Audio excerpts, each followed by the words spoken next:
తెలంగాణ అస్తిత్వాన్ని భాషా సంస్కృతులను చాటి చెప్పడంలో గోల్కొండ పత్రిక పోషించిన పాత్ర అద్వితీయమైనదని పలువురు ప్రముఖులు కొనియాడారు. హైదరాబాద్లోని సోమాజిగూడ ప్రెస్ క్లబ్లో సురవరం ప్రతాపరెడ్డి జయంతి సందర్భంగా సీనియర్ జర్నలిస్టు నుగ్గు నూతుల యాకయ్య రాసిన గోల్కొండ పత్రిక సాహిత్య సాంస్కృతిక చైతన్యం అనే పీహెచ్డీ పరిశోధన గ్రంథ ఆవిష్కరణ సభను నిర్వహించారు. అనంతరం సురవరం ప్రతాపరెడ్డి ఫోటోకు పూలమాలలు వేసి ఘన నివాళులర్పించారు. అనంతరం కాకతీయ యూనివర్సిటీ తెలుగు భాషా విభాగంలో యాకయ్య గోల్కొండ పత్రిక పరిశోధన గ్రంథం పూర్తి చేయగా సీనియర్ ఎడిటర్ కె రామచంద్రమూర్తి చేతుల మీదుగా గోల్కొండ పత్రిక సాహిత్య సాంస్కృతిక చైతన్యం పరిశోధన గ్రంథాన్ని ఆవిష్కరించారు.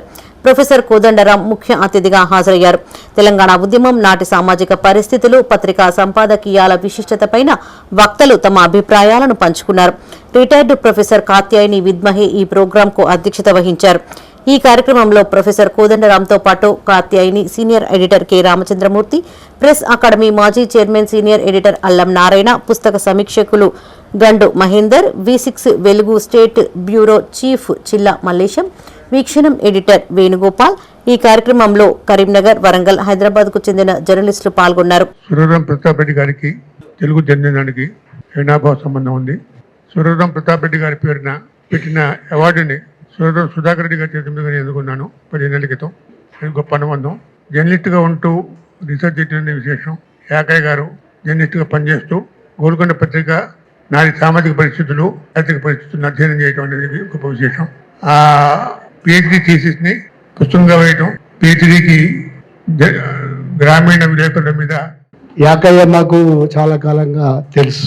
నా దగ్గర కూడా కొంచెం ట్రేడ్ అయిన వాడు. శేఖర్ రెడ్డి ఆయన గురువు, నేను కూడా గురువునే కానీ ప్రత్యక్ష గురువు కాదు.